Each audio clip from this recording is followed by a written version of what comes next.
Sometimes you have to burn it all to rebuild yourself.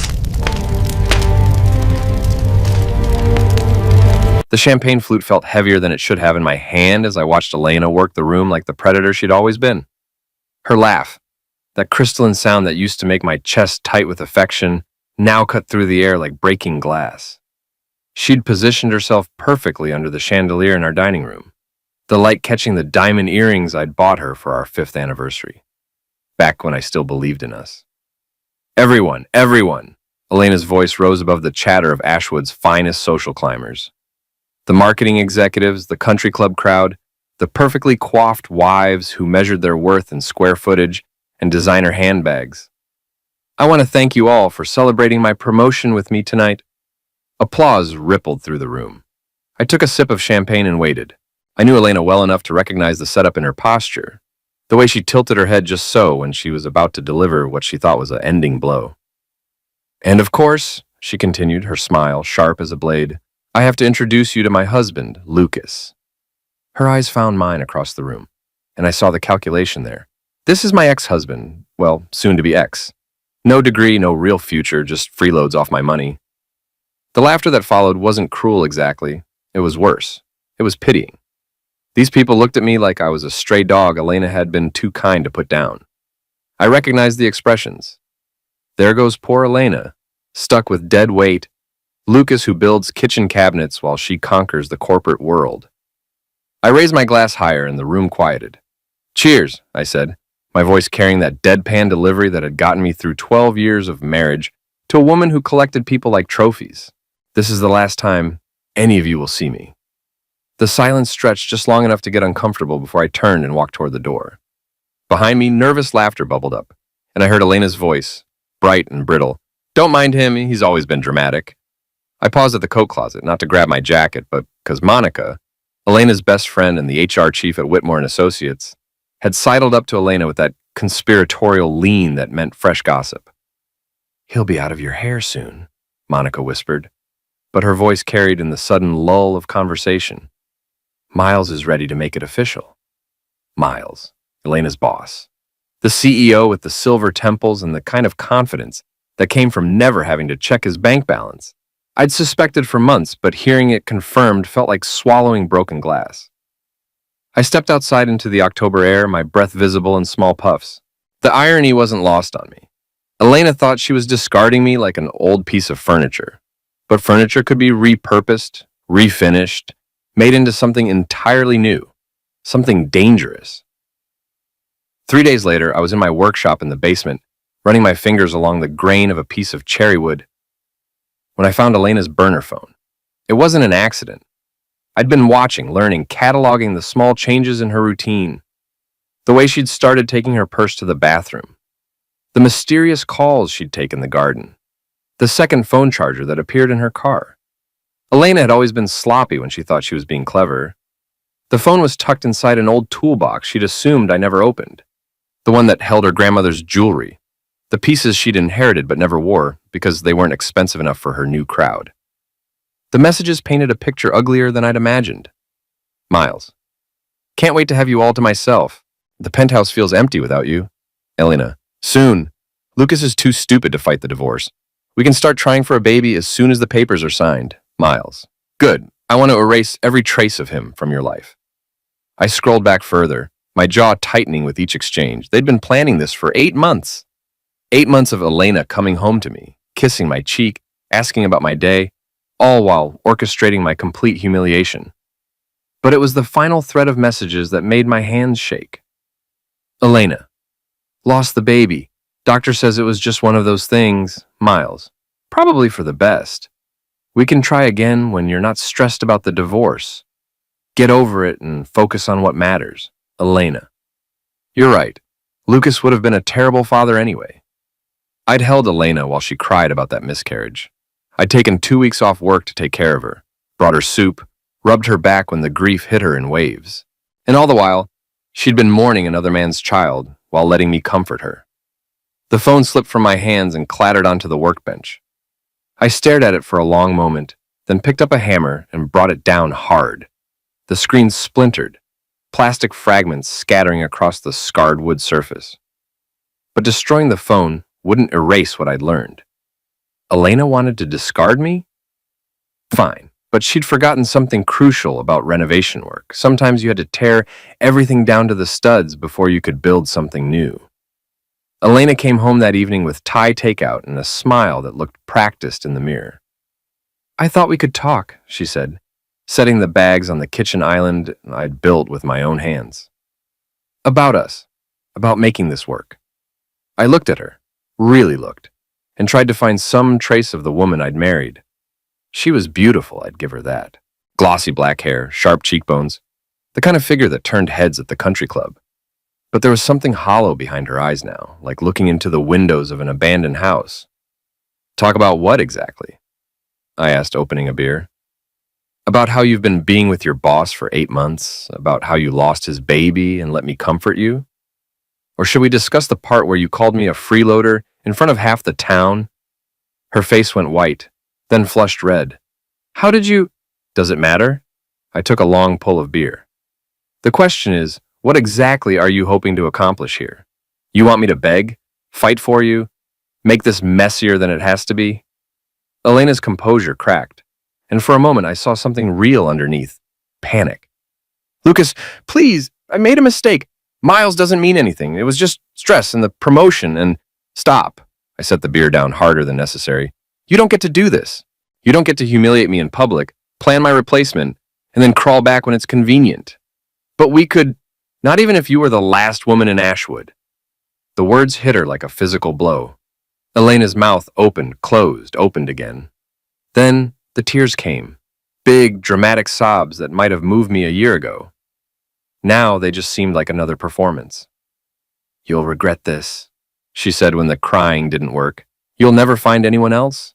You'll be alone forever, and you'll remember this moment when you realize what you threw away." I smiled, and something in my expression made her take a step backward. "You know what, Elena? You're probably right, but here's the thing about being alone. It's better than being with someone who sees you as disposable." She left the Thai food on the counter and stormed upstairs. An hour later, I heard her car pull out of the driveway.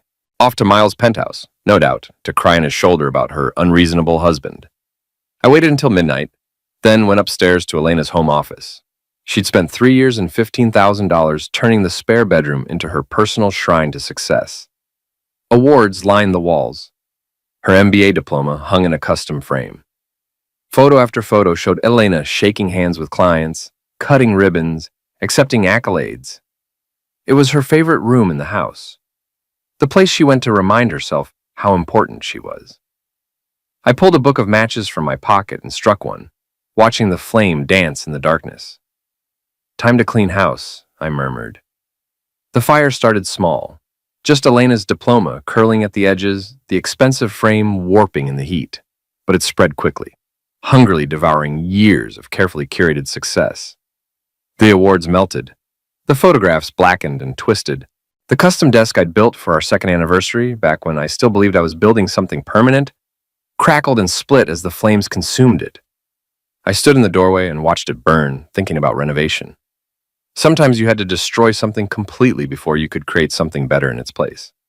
The smoke alarm shrieked, but I'd already disabled the one in the hallway. By the time the fire department arrived, Elena's shrine would be nothing but ash and memory, just like our marriage. The rusty buckle sat on the outskirts of Ashwood like a scab on otherwise pristine skin. It was the kind of place the country club crowd pretended didn't exist. A roadside bar with sticky floors, neon beer signs, and the sort of clientele that knew how to mind their own business.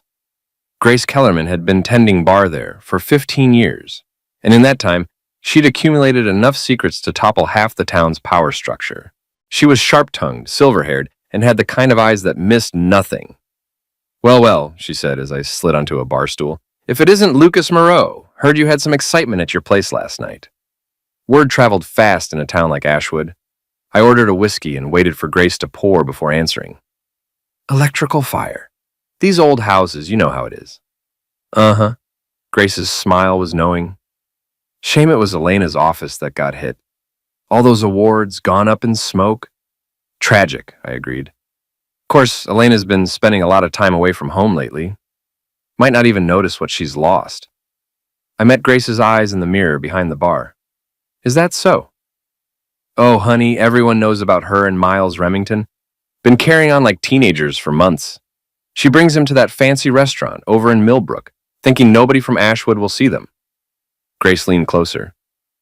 But my cousin Diane works there. Says they can barely keep their hands off each other. Interesting. What's really interesting, Grace continued, polishing a glass with more attention than it needed, is that Miles is throwing a little party tomorrow night. Private affair at the country club. Celebrating Elena's promotion, if you catch my meaning. I did catch her meaning. Miles was making Elena's new status, both professional and personal, official to their circle, letting everyone know she was his now, that Lucas Moreau was ancient history. You know, I said, finishing my whiskey, I think I might crash that party. Grace's grin was sharp as a knife. Now that sounds like entertainment. The Ashwood Country Club dripped old money and older secrets. I'd been there exactly once before, as Elena's guest at a charity function where I'd spent the evening watching rich people bid ridiculous amounts on things they didn't need while feeling superior about their generosity. Tonight, I walked through the front door like I belonged there. The party was in the oak-paneled library, intimate and exclusive. Maybe 20 people, all of them from Elena and Miles's professional circle. Elena wore a red dress that probably cost more than most people's rent, and she had her arm linked through Miles's like she was afraid he might escape. Miles himself was everything Central Casting would order for successful CEO, tall, silver-haired, with the kind of tan that came from weekend sailing trips. He had his hand on the small of Elena's back in a gesture that screamed ownership. I helped myself to a glass of champagne from a passing waiter and made my way over to Monica, who was holding the quart near the fireplace. "Lucas," she said, her voice pitched just a little too high. "What a surprise." "Hello, Monica. Lovely party. Very intimate." Her eyes darted toward Elena and Miles, who hadn't noticed me yet. "I didn't realize you were invited." "Oh, I wasn't. But you know how it is. When your wife gets promoted, you want to celebrate." I took a sip of champagne and smiled, even if she's celebrating with her boss, especially then. Monica's face went pale. Around us, conversation began to slow as people picked up on the tension. "Lucas," she said carefully, "maybe this isn't the best place." "For what? To congratulate my wife on her success?" I raised my voice just enough to carry. "Elena's worked so hard for this promotion. Really put in the extra hours. Nights, weekends, even some very early mornings."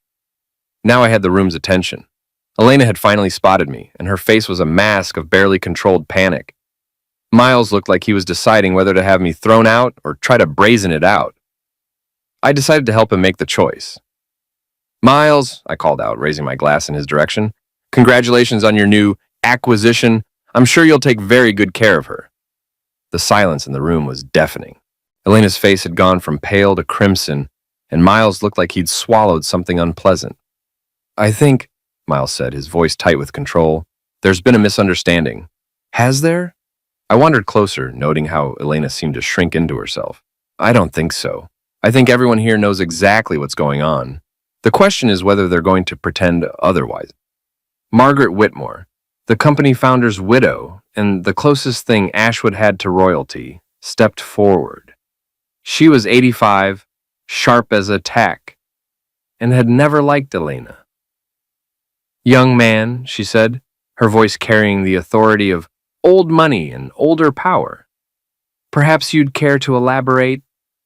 Elena made a small, desperate sound, but I was already committed to the path I'd chosen. "Well, Mrs. Whitmore, it seems my wife has been conducting some very thorough performance reviews with her supervisor. The kind that require privacy, discretion, and apparently a burner phone." The room erupted in whispers. Elena looked like she wanted to disappear into the Persian rug, and Miles' face had gone an interesting shade of purple. "You bastard!" Elena hissed, finally finding her voice. Now, I said, my tone conversational. "Let's keep this civil. After all, we're all friends here." But we weren't friends. We weren't even enemies, really. We were just people who'd been pretending to be something we weren't, and now the masks were coming off. I finished my champagne, set the glass on the mantelpiece, and headed for the door. Behind me, the whispers were already turning into full conversations, and I knew that by morning, everyone in Ashwood would know that Elena Moreau and Miles Remington had been exposed in the most public way possible. As I reached the door, I turned back for one last look. Elena was crying, but they weren't the pretty tears she'd used on me. These were ugly, desperate sobs of someone watching their carefully constructed world collapse. Miles had his arm around her, but his eyes were already calculating damage control. He was a businessman first, and I just made Elena a liability. "Good night, everyone," I called out cheerfully. "Thanks for a lovely evening." The October air felt crisp and clean after the stifling atmosphere of the club. I walked to my truck, whistling softly under my breath. Phase 1 was complete. Elena's reputation in Ashwood's social circles was in ruins, and her relationship with Miles was now public knowledge. But I was just getting started. After all, a good renovation took time, patience, and attention to detail. And I'd always been very good at my work. Owen McCarthy had been my best friend since high school, back when we were both too young to understand that the world was designed to grind up people like us. He'd tried to beat the system by becoming a cop, spent 15 years watching the law protect the wrong people, then quit to become a private investigator.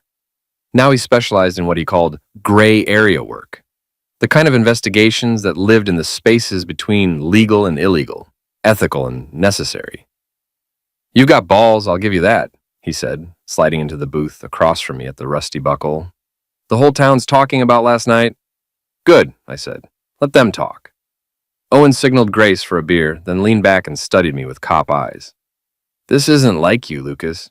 You've always been the guy who takes the high road even when it screws you over. Maybe I got tired of being screwed over. Or maybe you're about to do something stupid that'll land you in jail."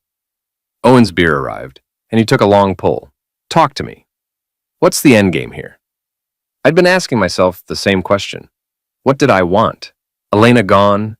Miles destroyed? The whole corrupt system that had made them possible burned to the ground? "I want them to understand what it feels like," I said finally. "To be discarded, humiliated, to watch everything they've built turn to ash. And then what? Then I disappear. Start over somewhere else, maybe Montana.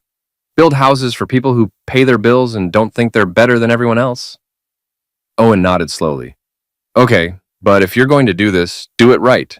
Don't leave fingerprints, don't give them ammunition to use against you, and for God's sake, don't do anything that'll get you arrested. I'm not planning to end anyone, Owen. I know. But there are other ways to destroy yourself going after revenge. Trust me, I've seen it happen." He reached into his jacket and pulled out a manila envelope. "That said, I might have something that'll interest you." Did a little digging into Miles Remington's finances. I opened the envelope and found bank statements, credit reports, and what looked like corporate documents. "How did you—" "Don't ask. But take a look at page 3. Page 3 showed a series of transfers from Whitmore and Associates accounts to a shell company in the Cayman Islands. The amounts were substantial, hundreds of thousands of dollars over the past 2 years. Miles has been skimming," Owen explained. "Not enough to trigger an audit, but enough to fund a very comfortable lifestyle. The penthouse, the car, the expensive dinners with your wife, it's all bought with company money. This is enough to destroy him. If it gets to the right people, yeah, but it has to be handled carefully. Anonymous tip to the board of directors, maybe a leak to the financial press. Make it look like someone inside the company got suspicious." I studied the documents, my mind already working through possibilities. "What about Elena? Is she involved?" "Hard to say. She might not know about the embezzlement, but she's definitely benefited from it. Those jewelry receipts, the expensive trips. Miles was buying her loyalty with stolen money." The irony was perfect. Elena had always accused me of being financially irresponsible, of not providing the lifestyle she deserved. Meanwhile, she was living off embezzled funds and didn't even know it. "There's something else," Owen said. "I've been watching Miles' penthouse. He's got security cameras, but the system is about 10 years old, easy enough to disable if someone knew what they were doing. Are you suggesting—" "I'm not suggesting anything, just mentioning that if someone wanted to pay Miles a visit, it wouldn't be impossible." Grace appeared at our table with another round, her timing perfect as always. "You boys planning something interesting?" "Just catching up," I said. "Uh-huh." Grace's smile was knowing. "Well, if you need any local intelligence, you know where to find me. I hear all sorts of things in this place." After she left, Owen leaned forward. "Last chance to back out, Lucas. Once you cross certain lines, there's no going back." I thought about Elena's face at the country club, the way she'd looked at me like I was something unpleasant she'd stepped in. I thought about Miles's smug confidence, his assumption that money and power made him untouchable. I crossed the line the night she humiliated me in front of our guests. I said, "For everything since then has just been following through." Owen nodded and finished his beer. "Then let's make sure we do this right." Miles Remington's penthouse occupied the top 2 floors of Ashwood's only luxury high-rise, a gleaming monument to his success and ego. The building had a doorman, security cameras, and the kind of residents who minded their own business as long as their property values stayed high. I spent 3 days watching, learning the rhythms of the place. The doorman took smoke breaks every hour on the hour. The security cameras had blind spots near the service entrance, and Miles kept predictable hours, leaving for work at 7:30, returning around 6, unless he was meeting Elena for one of their discreet dinners. On Thursday night, I made my move. The service entrance led to a freight elevator that opened directly into the penthouse's utility room. Owen had been right about the security system. It was sophisticated for its time, but time had passed it by. A few snipped wires, and the cameras went dark. Miles' penthouse was everything I'd expected, all glass and steel and expensive furniture that looked uncomfortable. Abstract art that probably cost more than I made in a year. A wine collection that could fund a small country. But it was the bedroom that told the real story. Elena's jewelry scattered across the nightstand, her clothes in the walk-in closet, still bearing tags from boutiques I couldn't afford to walk into. A framed photo of the two of them on what looked like a Caribbean beach, Elena's smile radiant in a way I hadn't seen in years. I pulled out my phone and started taking pictures, not for evidence, Owen's financial documents would handle that, but for something more personal. I wanted Elena to know that I'd been here, in the space she'd thought was private and safe. The living room held more treasures. Miles's laptop, carelessly left open on the coffee table. I plugged in the USB drive Owen had given me, a little piece of software that would copy files and leave no trace of its presence. While the program ran, I explored the rest of the penthouse. The kitchen held expensive wine and takeout containers from the kind of restaurants that didn't list prices on their menus. The second bedroom had been converted into an office, its walls lined with awards and photographs of Miles shaking hands with politicians and celebrities. But it was the desk that made me smile. Sitting right there in the open, as if Miles had never considered that someone might come looking, was a ledger detailing his embezzlement scheme. Dates, amounts, account numbers, everything Owen had found, and more. The man's arrogance was breathtaking. He'd been stealing from his own company for years, funding his lifestyle and his seduction of my wife. And he'd kept records like he was proud of it. I photographed every page, then returned the ledger to exactly where I'd found it. Miles would never know I'd been here, but the evidence would find its way to the right people soon enough. The laptop finished copying, and I pocketed the USB drive. Time to leave my calling card. I'd brought a can of red spray paint and a bag of sawdust from my workshop. In the living room, I wrote "Home Wrecker" across the floor-to-ceiling windows in letters 3 feet tall. The sawdust went into the wine collection, every bottle opened, every vintage ruined. But the piece de resistance was the bedroom. I arranged Elena's jewelry to spell out "Hoe" across the white silk comforter, then left a note on Miles's pillow. "Looks like your ride's as reliable as your morals. L." By the time I made it back to the service elevator, I was grinning like a teenager who'd just pulled the perfect prank. Miles would come home to find his sanctuary violated, his secrets exposed, and his girlfriend's reputation literally spelled out in diamonds and pearls. The doorman was still on his smoke break when I slipped out through the service entrance. I drove home through Ashwood's quiet streets, already imagining the look on Miles's face when he discovered what I'd left for him. Phase 2 was complete. Now things would start getting interesting. The call came at 2 in the morning, Miles's voice tight with barely controlled rage. "You son of a witch," he said without preamble. "You think you're clever?" I'd been expecting this. "Miles, working late again? You broke into my home. You destroyed my property. That's felony breaking and entering, criminal mischief." "Did I?" I interrupted. "That's a serious accusation. I hope you have proof." The silence stretched long enough that I could almost hear him thinking. Of course he had no proof. The security cameras had been disabled, and I'd been careful not to leave fingerprints. More importantly, calling the police would mean explaining why someone had targeted him specifically, which would lead to uncomfortable questions about his relationship with Elena. "What do you want?" he asked finally. "Want? I don't want anything from you, Miles. You've already given me everything I need. If this is about Elena, this isn't about Elena. This is about you thinking you can take whatever you want without consequences." "You're making a mistake," Miles said, his voice dropping to what he probably thought was a threatening tone. "I have resources, connections. I can make your life very difficult." I laughed, and the sound seemed to catch him off guard. "Miles, my life is already difficult. My wife is being with her boss, my marriage is over, and half the town thinks I'm a loser. What exactly are you going to do to me that hasn't already been done?" You can what? Fire me? I'm self-employed, ruin my reputation? Elena already handled that. Take away my money? I don't have any." The silence was longer this time. "Here's the thing about having nothing left to lose," I continued. "It's incredibly liberating. You should try it sometime." "This isn't over," Miles said. "No," I agreed. "It's not." He hung up and I lay back in bed, staring at the ceiling. Tomorrow, Owen would make an anonymous call to the Whitmore and Associates Board of Directors. The financial documents would find their way to the right people, and Miles Remington would discover that stealing from your own company was a lot harder to explain than a messy divorce. But first, he'd probably try to intimidate me. Men like Miles always believed that problems could be solved with money or muscle, and since money wouldn't work on someone who had nothing, that left muscle. I was actually looking forward to it. Jordan Voss was the kind of man who solved problems with his fists and asked questions later. He worked for Miles in some vague capacity. Security consultant, the business card said.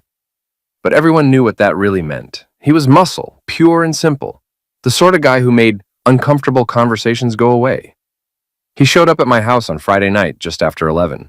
I was in the workshop, putting the finishing touches on a cabinet that would probably never be delivered, when I heard the back door creak open.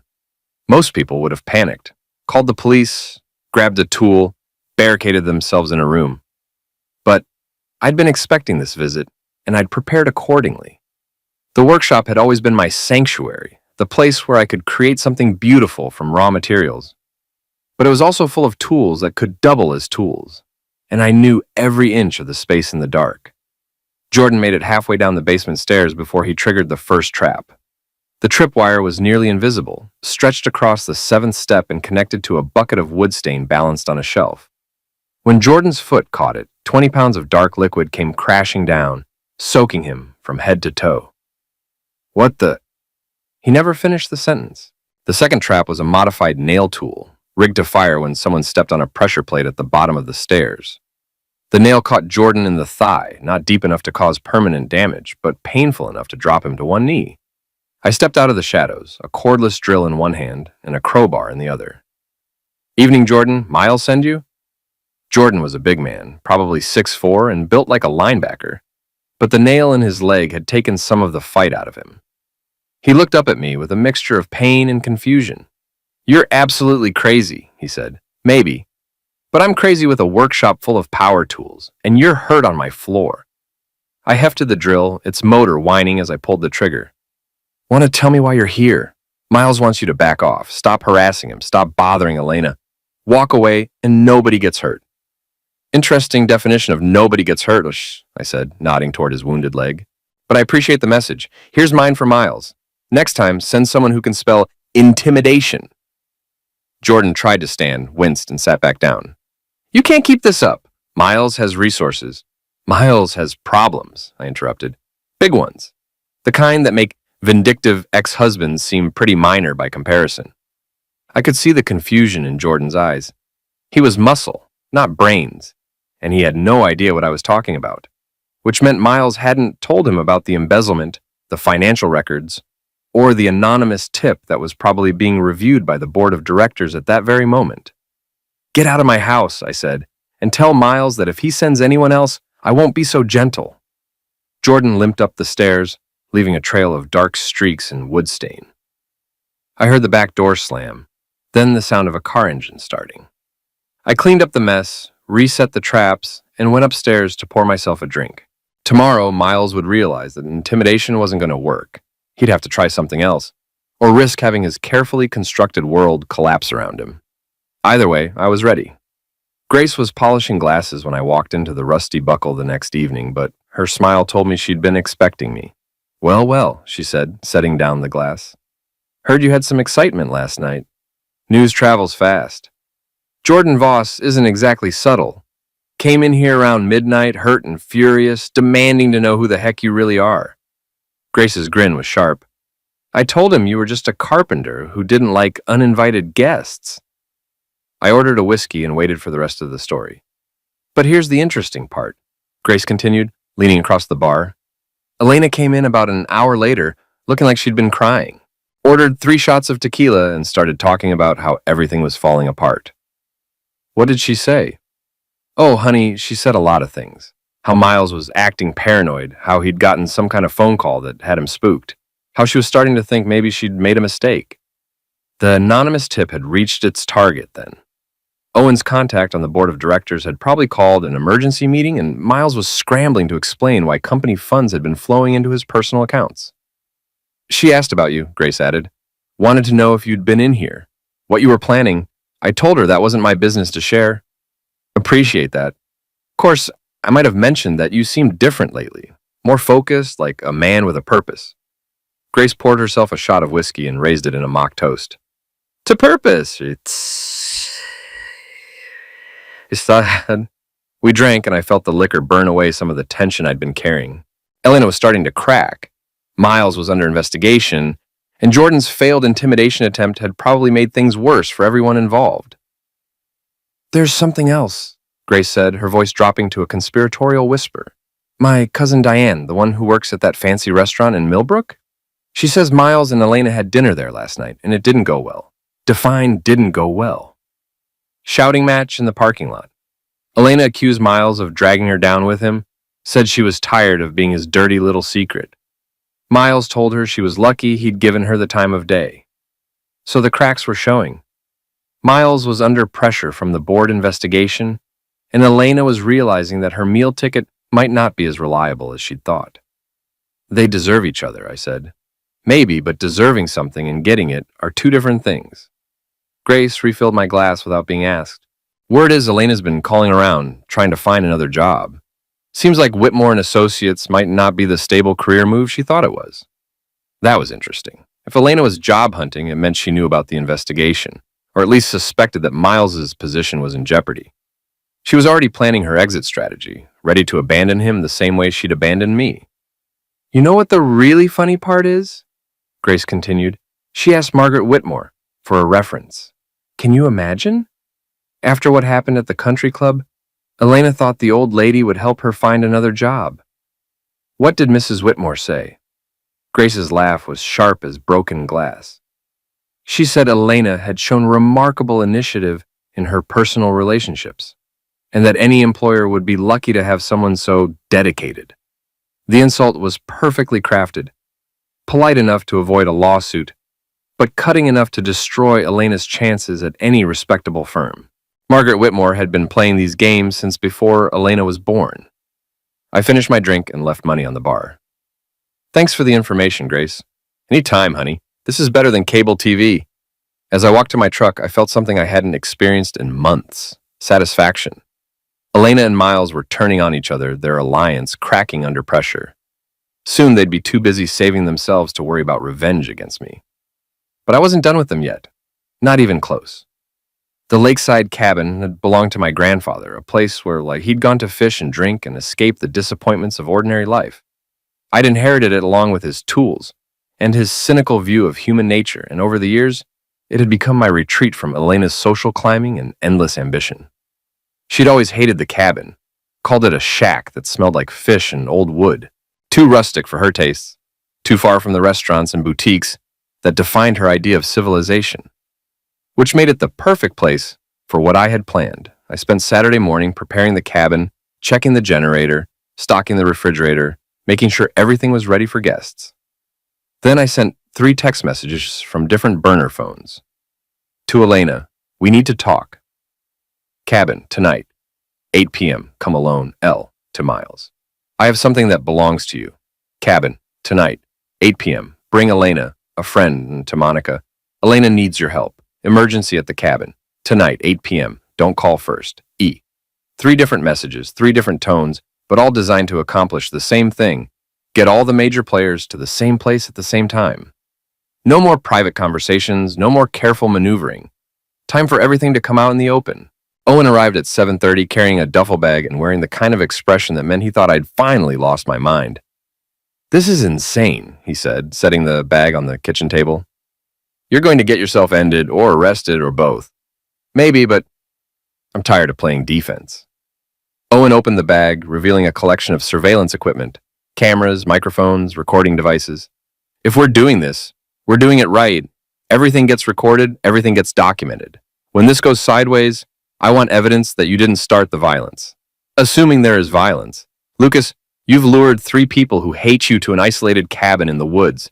There's going to be violence."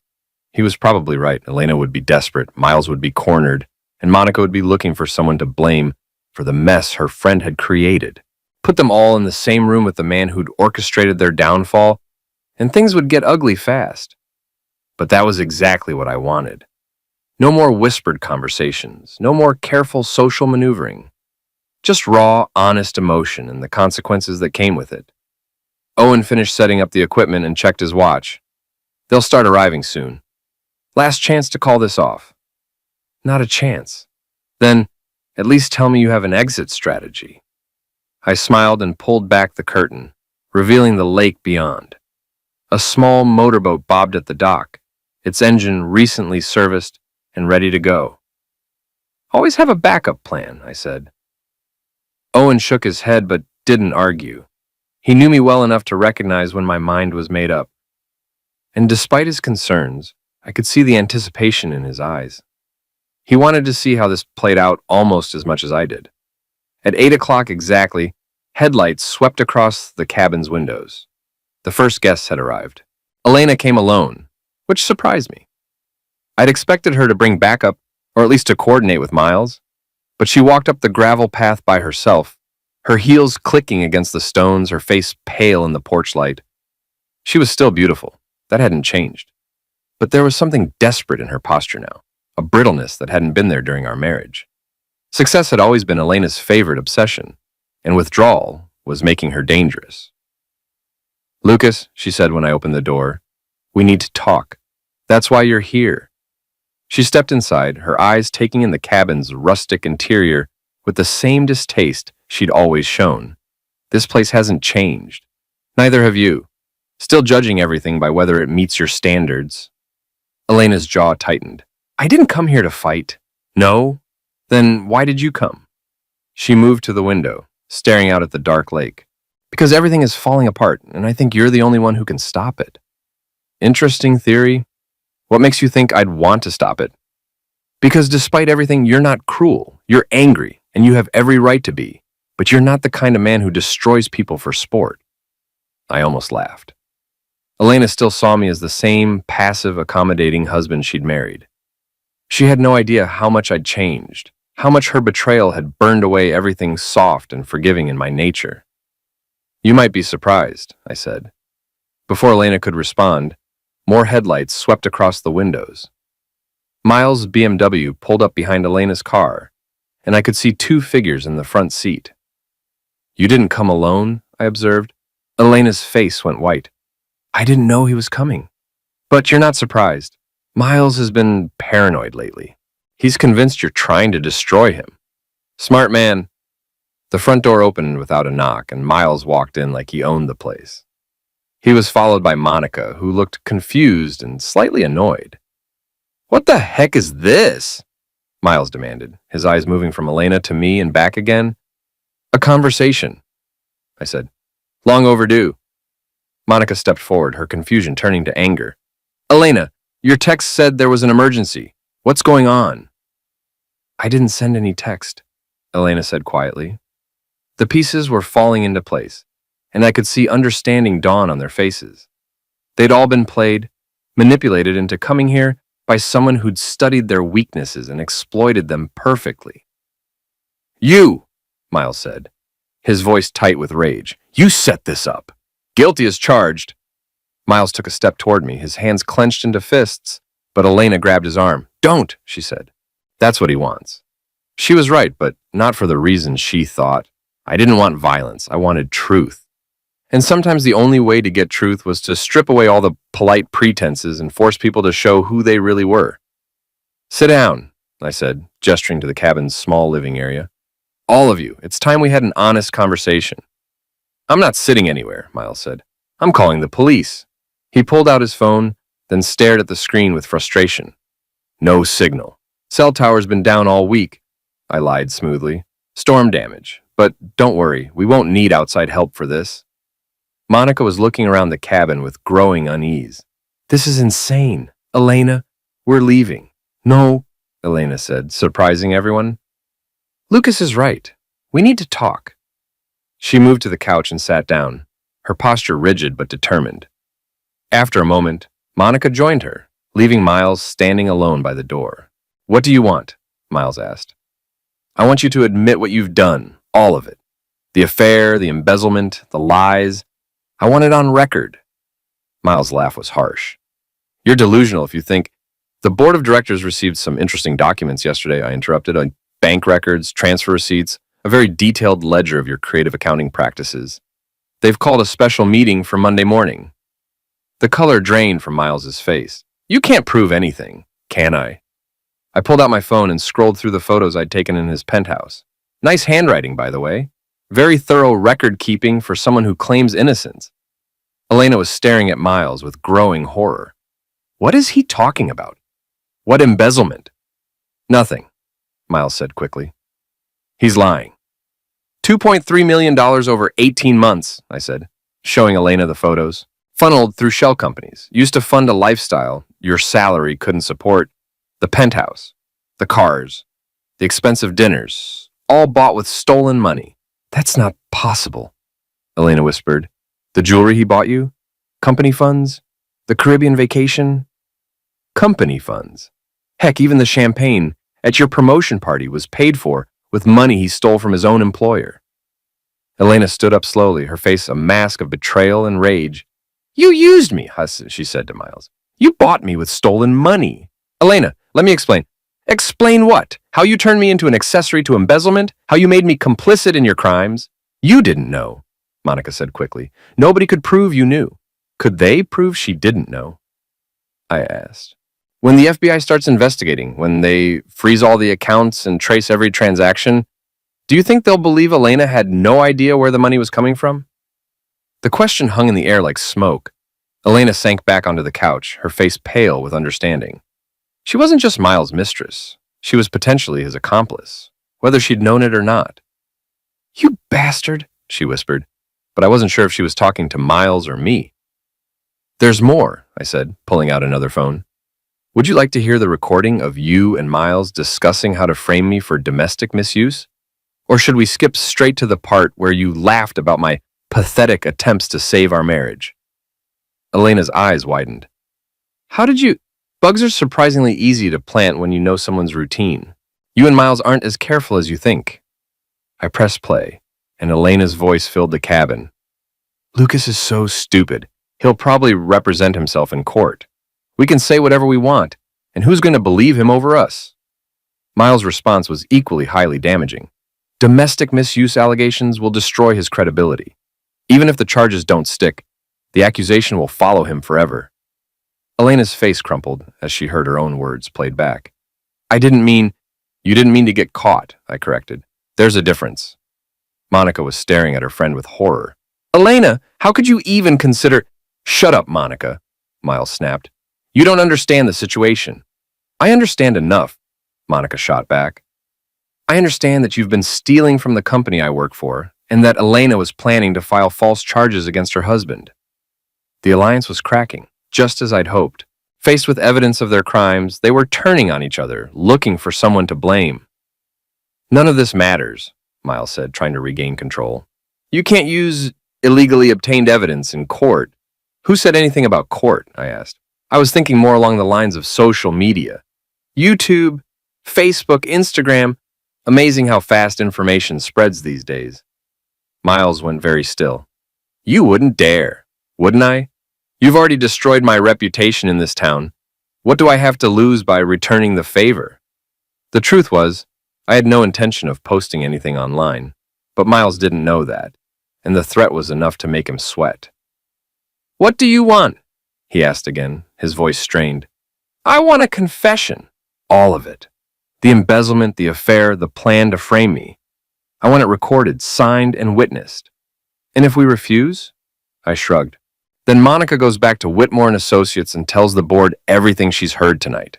The recordings get leaked to the press, and you all get to explain your actions to a federal prosecutor. Elena was crying now, ugly sobs that shook her whole body. This is all your fault, she said to Miles. You promised me everything would be perfect. Nothing's perfect, Miles replied. I did what I had to do. You did what you wanted to do, Monica corrected, and now we're all going to pay for it. The cabin fell silent except for Elena's crying and the sound of wind across the lake. Outside, storm clouds were gathering, and I could smell rain in the air. I'm waiting, I said. Miles looked around the room, taking in the faces of the women he'd manipulated and the man he'd underestimated. His shoulders sagged as he realized he was out of options. Fine, he said. I'll give you your confession, but as he reached into his jacket, I saw something that made my blood run cold. Not a pen or a phone, but the grip of a pistol. Miles, no! Elena screamed. The tool came out smooth and fast, trained on my chest. Miles' face was calm now, the face of a man who'd made a decision. You should have taken the money and walked away, he said. But you had to be clever. Had to play games. Put the tool down, Monica said. This is insane. What's insane is letting this nobody destroy everything I've built. Miles's finger tightened on the trigger. Sorry, Elena. This wasn't how I wanted it to end. But Elena wasn't done surprising me. She launched herself at Miles, clawing at his tool hand, screaming at him to stop. The tool discharged into the ceiling, sending splinters of wood raining down. I didn't waste the opportunity. I tackled Miles around the waist, driving him backward into the wall. The tool flew from his hand, skittering across the floor toward the fireplace. Miles was bigger than me, but I was angrier. 12 years of swallowed insults, of being dismissed and underestimated, came pouring out in a flurry of punches that drove him to his knees. Lucas, stop! Elena grabbed my arm. You're going to end him.